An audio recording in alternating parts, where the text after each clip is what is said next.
ইরানে ৮ পাকিস্তানি নাগরিককে হত্যা। বিস্তারিত দেখুন অগ্রযাত্রা ডেস্ক রিপোর্টে। ইরানের দক্ষিণ পূর্বাঞ্চলে ৮ পাকিস্তানি নিহত হয়েছেন। রবিবার পাকিস্তানি সরকারের এক বিবৃতি থেকে এ তথ্য জানা গেছে। ব্রিটিশ বার্তা সংস্থা রয়টার্স এই খবর জানিয়েছে। বিবৃতিতে বলা হয়েছে, হত্যাকাণ্ডের তদন্ত এবং নিহতদের মরদেহ দেশে ফিরিয়ে নিতে ইরান কর্তৃপক্ষের সঙ্গে কাজ করছে পাকিস্তানের তেহরান দূতাবাস এবং জাহেদান কনসুলেট। পাকিস্তানের সীমান্তবর্তী ইরানের সিস্তান বালুচিস্তান প্রদেশের মেহরেস্তান কাউন্টিতে এ হত্যাকাণ্ড হয়েছে। এই প্রতিবেদন লেখা পর্যন্ত নিহতদের পরিচয় শনাক্ত করা যায়নি।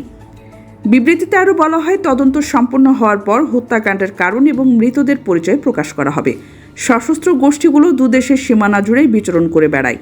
পাকিস্তানের দক্ষিণাঞ্চলীয় বালুচিস্তান প্রদেশ এবং ইরানের দক্ষিণ পূর্বাঞ্চলীয় সিস্তান বালুচিস্তান প্রদেশ পরস্পরের সীমান্তবর্তী এলাকা। উভয় এলাকায় কিছুটা রাজনৈতিকভাবে অস্থিতিশীল, অনুন্নত কিন্তু খনিজ সম্পদে পরিপূর্ণ। গত বছর তেহরান দাবি করেছিল তারা পাকিস্তানের সক্রিয় সশস্ত্র গোষ্ঠী জাইশ আল আদলের ঘাঁটিতে হামলা চালিয়েছে।